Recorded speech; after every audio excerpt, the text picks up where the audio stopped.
खरं तर आपल्या आयुष्यामधून आपले वडील निघून जाणं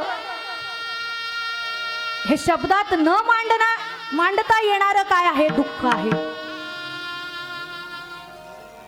वडिलांबद्दल जास्त कोणी बोलत नाही. माझ्या तुकोबरायांनीही क्वचित असे अभंग लिहिले की त्यामध्ये वडिलांचं वर्णन केले. बाप कधी जोडी लेकुराचे ओढी, बाप कधी जोडी लेकुराचे ओढी, आपोली करवंडी वाळवोनी, आपोली करवंडी वाळवोनी. तुकोबराय म्हणतात की बाप करी जोडी लेकुराचे ओढी. बाप जो असतो आपल्या लेकरासाठी या हाडाचं काढ करतो. एक सुभाषितकार खूप सुंदर वर्णन करतात.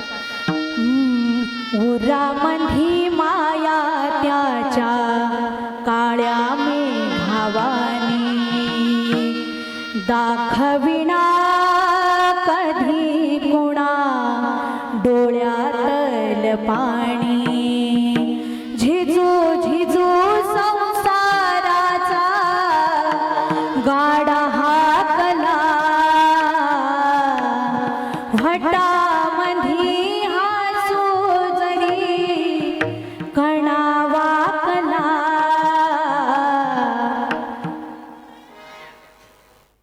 काय म्हणताय सुभाषितकार?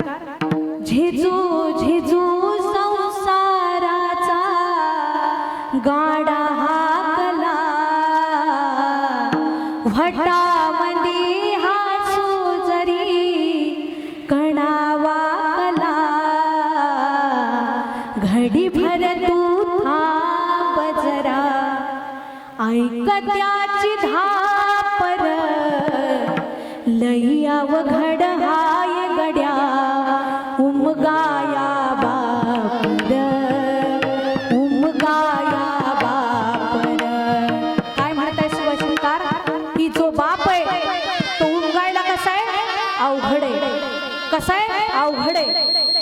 आपण क्रिकेटच्या मैदानामध्ये बरेच वेळा आपण बघतो की एखादा क्रिकेटपटू ज्यावेळेस सिक्सर मारतो त्यावेळेस आपण बऱ्याचदा काय करतो? फोटो स्टेटसला ठेवतो ना. मात्र माझा बाप जो आहे किंवा शेतकरी जो बाप आहे तो जर शेतामध्ये राबत असेल ना आणि त्याचं जर गुडघे दुखत असतील तर शेताच्या बांधावरून उडी मारणारा जो बाप आहे तो कधीच कोणाच्या लक्षात येत नाही. महाराज येतो का लक्षात? नाही. अहो नवे नवे भगवान श्रीकृष्ण परमात्म्याचे जे वडील होते, खरं तर दोन पितांचं त्यांना काय लाभलं? दोन पिता लाभले. कोणते? जे जन्मदाते जे होते वसुदेव आणि दुसरे जे होते ते नंद महाराज. देवकी यशोदा सगळ्यांच्या लक्षात आली, मात्र नंद बाबा जे होते आणि वसुदेव जे होते, ज्यावेळेस वसुदेव भगवंताला डोक्यावरती घेऊन नदी पार करत होते त्यावेळेस मला सांगा, ज्यावेळेस ते नदी पार करत होते त्यावेळेस त्यांना भीती वाटली नसेल का हो? मात्र बापाचं व्यक्तिमत्वच असं असतं की तो लेकरासाठी कधी कोणत्या गोष्टीसाठी भीत नाही. हाडाचं काढा करतो.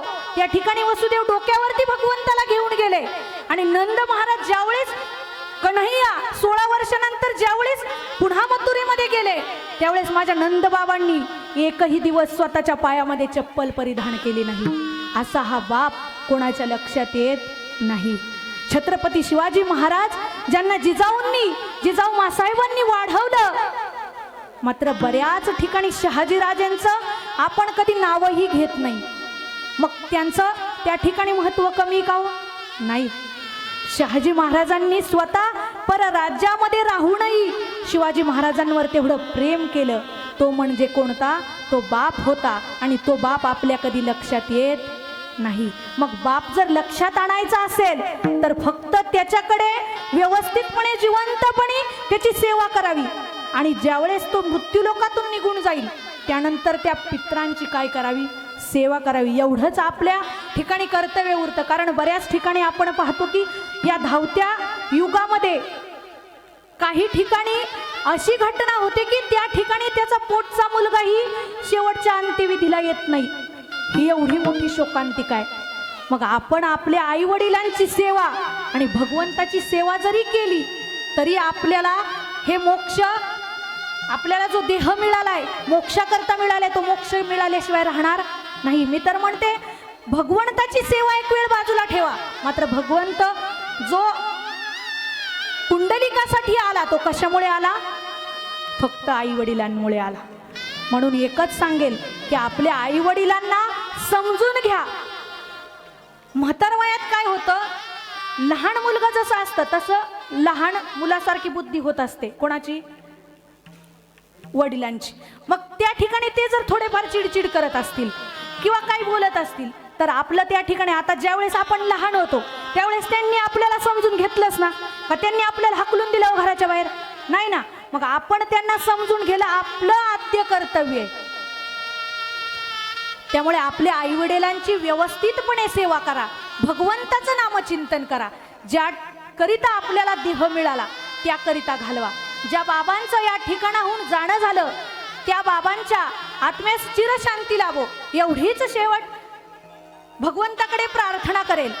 आणि आज या ठिकाणी